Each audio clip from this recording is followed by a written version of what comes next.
सो समझाए कहो मोहिसना। मुये ब्रह्मा विष्णु महेशु, पार्वती सुत मुये गणेशु, मुये चंद्र मुये रविशेषा, मुये हनुमत जिन बादल सेता, मुये कृष्ण मुये करतारा, एक नमुआ जो सृजनहारा, कहीं कबीर मां नहीं सोई, जाको आवागमन न हुई। कबीर साहब की पूरी वाणी में आग, जो किंचित भी कूड़ा कचड़ा को रहने नहीं देना चाहती, और ये उनका अपार साहस, अत्यंत पूर्ण निर्भयता। पूरी परंपरा करोड़ों करोड़ों लोग मान रहे हैं कि ब्रह्मा विष्णु शंकर गणेश हनुमान कृष्ण राम ये सब अजर अमर है, और जिनको हम कहा जाता है शरीर छोड़ दिए, वे भी जब चाहे तब प्रकट हो जाए। कबीर साहब धर्म और अध्यात्म के क्षेत्र में महान वैज्ञानिक हैं, और वे जरा भी अंधविश्वास को पसंद नहीं करते। जीवन भर पसंद नहीं किए, डंके की चोट पर कहते रहे। उनकी अनुगामी अगर सत्य न कह सके तो कितना बड़ा दुर्भाग्य।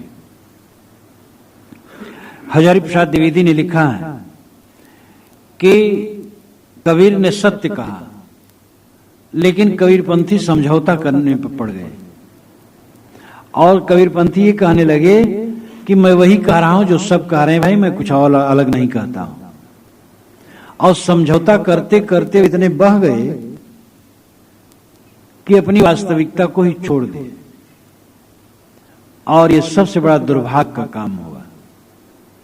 कबीर साहब का ऐसा खुलासा करते हैं, जो बड़े बड़े नामों के साथ ये जुड़ा है कि वे अजर अमर हैं, देह के सहित हैं। हनुमान जी को तो लोग कहते हैं कि अभी वो भी हैं, और जब तक चांद सूरज रहेगा हनुमान जी रहेंगे। ब्रह्मा विष्णु शंकर गणेश ये सब हैं। साहब कहते नहीं, को नमुआ को पंडित जना, अय पंडित जन बताओ कौन नहीं मरा, जो देह धरा वो मरा, देह जो धारण किया वो देह को छोड़ा, ये पक्की बात है। सो समझाए कहो मोहिसना, मुझसे समझा के बताओ कि कौन देह धरा और नहीं मरा। मुई ब्रह्मा विष्णु महेशु। साहब कहते ब्रह्मा मरे, विष्णु मरे, महेश मरे, और पार्वती के पुत्र गणेश भी नहीं रह गए। जिसको तुम कहते हो कि रोज बैठे हैं, वो भी नहीं। मुये चंद्र मुये रवि शेषा, चंद्रमा मर गए, रवि मर गए, सूरज और शेष जी मर गए। ये आकाश में जो चंद्रमा और सूरज है, इनके लिए नहीं कहना, ये तो वहां दिखाई देते, चमकते हैं। चंद्रमा और सूरज नाम के देवता थे। जैसे चंद्रमा गुरु बृहस्पति की पत्नी को हड़प लिया था, चंद्रमा ने यज्ञ किया था, तो यज्ञ में गुरु जी से कहा बृहस्पति जी से कि आप लोग सब निमंत्रित हैं, आइए, गुरुवाणी को पहले भेज दीजिए। तो गुरुवाणी पहले पहुंची, फिर गुरु महाराज भी पहुंचे, यज्ञ हुआ, और गुरुवाणी को कहे कि हम नहीं देंगे। तो ये चंद्रमा की कहानी है। और सूरज कुंती ने निमंत्रित किया था, और सूरज ने उनको गर्भवती किया था। तो सूरज कोई आकाश का जलता हुआ पिंड नहीं, सूरज नाम के व्यक्ति थे, देवता नाम था। देवता प्राय विद्वान योग्य धनी कुशल होते थे, लेकिन शिथिल होते थे।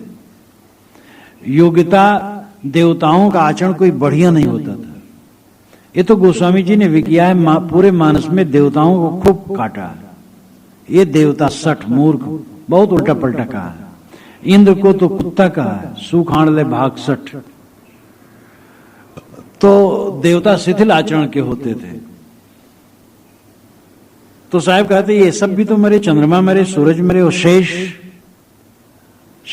कहते वासुक, ये नागवंशियों का प्रथम राजा था, और भोगवती उसकी राजधानी थी, जिसको आजकल इलाहाबाद कहते हैं। ये किसी जमाने में ये सब क्षेत्र का नाम भोगवती था। उसके पश्चात इसका वत्स देश नाम पड़ा था। वाल्मीकि रामायण में इसका नाम है वत्स देश। इस वत्स देश की राजधानी कौशाम्बी थी। कौशाम्बी यहां से 50 किलोमीटर पश्चिम और दक्षिण तरफ जमुना के तट पर है, और वहां भी आज भी अवशेष हैं मकानों के। तो वत्सदेश जब नाम पड़ा, उसके पहले भोगवती नाम था, और वासिक राजा का ये राज्य था। नागवंशी थे वो। पीछे के लोग न समझ करके ये टाटम यानी गणचिन्ह, पहले टाटम की बड़ी सभ्यता थी, यानी गणचिन्ह की बड़ी सभ्यता थी।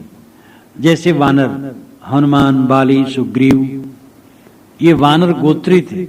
वानर का चिन्ह अपने मकान और ध्वजा पर रखते थे, इसलिए इनका नाम वानर था। वानर गोत्री आदिवासी परिवार। नागवंशी सांप का चिन्ह रखते थे, सांप की पूजा करते थे। जामवंत भालू गोत्री, भालू का चिन्ह रखने वाले। जटायु गृध्र गोत्री, गृध्र का चिन्ह रखने वाले। आज भी फौजों में कहीं सिंह का चिन्ह है, कहीं भालू का चिन्ह है। तो ये गण चिन्ह पहले होता था, और गण चिन्ह के नाम पर उनका गोत्र चलता था। नागवंशी लोग सांप नहीं थे, मनुष्य थे, और अच्छे संस्कारी होते थे, योग्य होते थे, विद्वान होते थे। उन नागवंशियों में वासुक प्रथम राजा है, उसके पश्चात शेष है, और शेष और विष्णु से मित्रता थी। विष्णु भी एक महान पुरुष थे, लेकिन पौराणिकों ने शेष को विष्णु की सैया बना डाला। वो ऐसा होता, बौद्धों ने इंद्र इत्यादि को बौद्धों का खिदमतगार बनाया। कबीरपंथियों ने भी कबीर साहब, पौराणिक कबीरपंथी कबीर साहब का दास सबको बना डाला है। तो एक खींचतान की बात है। शेष जी भी एक राजा थे, और विष्णु भी एक महान थे। वो राजा वैसे तो नहीं थे, लेकिन राजे थे वो, बिना ताज के महान राजा थे। तो शेष जी भी नहीं रहे, जो नागवंशियों के महान सम्राट थे। मुए हनुमत जिन बादल से था, हनुमान जी भी नहीं रह गए, जिन्होंने सेतु बांधने में, पुल बांधने में बड़ा सहयोग किया था। वो हनुमान जी भी आज नहीं रह गए। भले किताबों में लिखा हो कि जब तक चांद सूरज रहेंगे तब तक हनुमान जी रहेंगे, विभीषण रहेंगे, लेकिन न कहीं विभीषण दिखाई देते हैं, न हनुमान जी दिखाई देते हैं। मोए कृष्ण मोए करता, कृष्ण महाराज भी नहीं रहे। और ये तो बारंबार और बहुत कहा गया है, राम कृष्ण सबके लिए कहा गया है। और ये इसीलिए कहा गया है कि मतलब है कि जो भ्रम है कि ये सब बैठे हैं, ये भ्रम छोड़ दो। कोई कह सकता क्या कबीर रहे? कबीर भी तो मर गए। कबीर साहब अगर कह पाओ तो कहेंगे हाँ हाँ कबीर भी मर गए। अरे कबीर का भी व्यक्तित्व, शरीर था, जन्मा था, तो मरेगा क्यों नहीं? इतने यथार्थवादी पुरुष अपने लिए कैसे अंधविश्वास रखेंगे? जो जन्मता है वो मरता है, शरीर छूटता है सबका। कृष्ण महाराज का भी शरीर छूट गया। मुए करतारा, दक्ष प्रजापति को करतार कहते हैं। ये भी नहीं रह गए। एक नमुआ जो सृजनहारा, लेकिन सारे ज्ञान विज्ञान का जो सृजक है, सारे ज्ञान विज्ञान का जो सृजेता है, वो चैतन्य, वो नहीं मरता, वो अमर है। शरीर भले छूट जाए, लेकिन जो सर्जक है, दृष्टा है, बोधा है, ज्ञाता है, सारे ज्ञान विज्ञान का प्रतिष्ठापक है, वो चेतन नहीं मरता है। कहें कबीर मुआ नहीं सोई, जाको आवागमन न हुई। साहब कहते अंतिम बात तो यह है कि वस्तुतः वही नहीं मरता है जिसको आवागमन फिर न हो। और ये बहुत बढ़िया बात है। वही जानो अमर है जिसको फिर जन्मना मरना नहीं। कैसे जाना जाए कि किसको जन्मना मरना नहीं है? ये बाहर से जानना असंभव है, कठिन नहीं, असंभव है। कोई महापुरुष शरीर छोड़ गया, वो मुक्त हो गया, इसके लिए हमारे पास कोई प्रमाण नहीं, कोई प्रत्यक्ष प्रमाण से उसको बता नहीं सकते।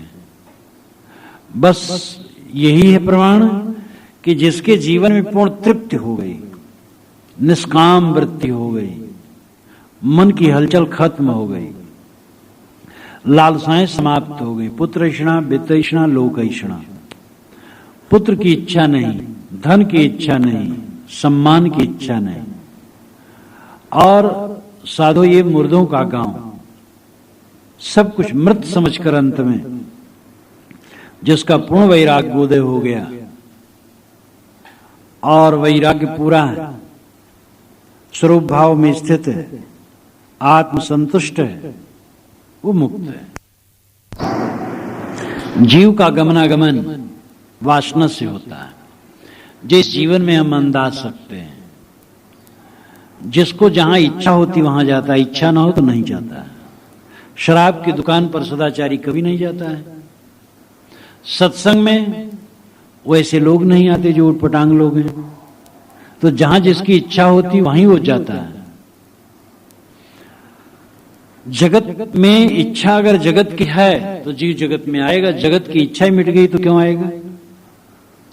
देहाभिमान जिसका मिट जाता है, पांचों विषयों को कंटक समझता है कि पांचों विषय कांटे हैं और इनमें अनुराग करने से जीव भटकता है।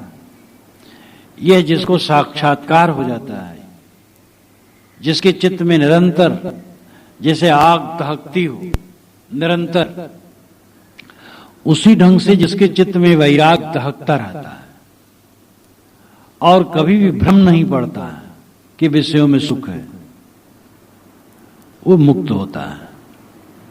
और बहुत सावधान साधक को रहना चाहिए। क्षण मात्र में तुम्हारा मन संसार में खिंच सकता है। पूर्ण वैराग की दशा की बात अलग है, लेकिन सतत सावधान तो सबको रहना है। अनाद काल से जो घटाध्यास है वो बहुत भयंकर है। स्त्री के चित्त में पुरुष का चित्र, पुरुष के चित्त में हृदय में स्त्री का चित्र अनाद काल से खिंचा है। दोनों का शरीर कूड़ा कचड़ा है, दोनों दुख में बिलबिला रहे हैं। कहां सुख है? एक सुंदर नवयुवक को देख करके स्त्री आकर्षित होती है, लेकिन उसके सौंदर्य माधुर्य में आनंद होता तो युवक संतुष्ट रहता। दो युवक बिलबिला रहा है एक सुंदरी को देखकर, एक सुंदरी स्त्री को देख करके आकर्षित हो रहा है युवक, और सुंदरी स्त्री में वो होता कुछ तो वो आनंदित रहती। एक मृग तृष्णा, एक भ्रांति, महाभ्रांति। ऐचे खैचे बाल और चिकनी चमड़ी, कपड़े, इन सब को लेकर के जो सौंदर्य की कल्पना होती, सब का सब गंदगी है। लेकिन इस गंदगी का बोध निरंतर बना रहना, ये विशेषता है। गंदगी होते हुए भी उसमें सौंदर्य, माधुर्य और आनंद की भ्रांति होती है। जब निरंतर विवेक और साधना द्वारा, सेवा स्वाध्याय साधना द्वारा अविद्या का पूर्ण नाश हो जाता है और साधक निरंतर सावधान रहता है, तब उसके चित्त में दिव्य स्थित होती है। काम वासना का पूर्ण नाश, देहाभिमान का पूर्ण विसर्जन, पांचों विषयों से निरंतर विरक्त हुए बिना कोई स्वरूप में स्थित नहीं हो सकता। और स्वरूप स्थित ही जीवन का परम फल है। जिसकी सारी वासना निवृत्त हो गई, आत्मलीन पुरुष है, ताको आवागमन न हुए, उसको आवागमन नहीं। आज ही उसका मन इधर उधर नहीं जाता है। मरते समय शरीर छूटते समय चित्त अपने आप में है, कहां जाएगा? इस अवस्था को प्राप्त करने के लिए साधक को सतत सावधान होना चाहिए। खूब विरह भावना होनी चाहिए, इसके लिए खूब कल्याण की भावना होनी चाहिए। संसार से सदैव रूठे रहो, राग रंग से सदैव उदास रहो, संसारियों में कभी घुलो मिलो मत। विरक्त साधुओं को चाहिए कि संसारियों प्रेमियों में घुले मिले ना। प्रेमी मान करके संसारियों में घुलना मिलना हद दर्जे का अज्ञान है। गृहस्थों को उपदेश दे दो, भोजन लेने के लिए उपदेश देने के लिए गृहस्थों का संपर्क होना चाहिए। भोजन ले लिए और जब उनको उपदेश देना हो उपदेश दे दीजिए बस। और उनमें बैठे रहोगे तो निश्चित तुम्हारा वैराग चट जाएगा और उनका कल्याण कुछ होने वाला नहीं है। जब तुम ही ढीले ढाले हो, उनमें डूबे हो, तो उनका कल्याण क्या करोगे? जब तुम अलग थलग रहो तब तुमसे उनको रोशनी मिलेगी। इसलिए सभी साधुओं को सावधान रहना चाहिए। जहां कहीं रहें, विचरण करें, एक जगह रहें, सावधान रहें। वे भोजन लेने मात्र के लिए और उपदेश देने मात्र के लिए संबंध करें। भोजन लेने के लिए बहुत समय की जरूरत नहीं है, गए भोजन बनाए पाए चल दिए। और उपदेश देने के लिए भी बहुत थोड़े समय की जरूरत है। हर समय गृहस्थ लोग उपदेश नहीं सुनेंगे, आधा घंटा 1 घंटा काफी है।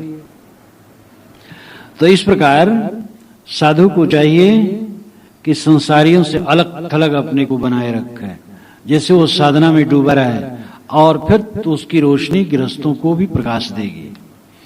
तो साहब कहते वास्तव में तो वही नहीं मरा जिसका आवागमन नहीं हुआ। शरीर तो सबका मरता है, ऐसे विरक्त संतों का भी शरीर मरता है, लेकिन वास्तव में वो अपने आप को शरीर मानता नहीं, अपने आप को शुद्ध चैतन्य अमर अविनाशी आत्मा मानता है। तो समझता मैं नहीं मरता, तो मानो वो अमर है, और फिर से उसको आवागमन नहीं, बस अमर है। तो वही वास्तव में आवागमन से परे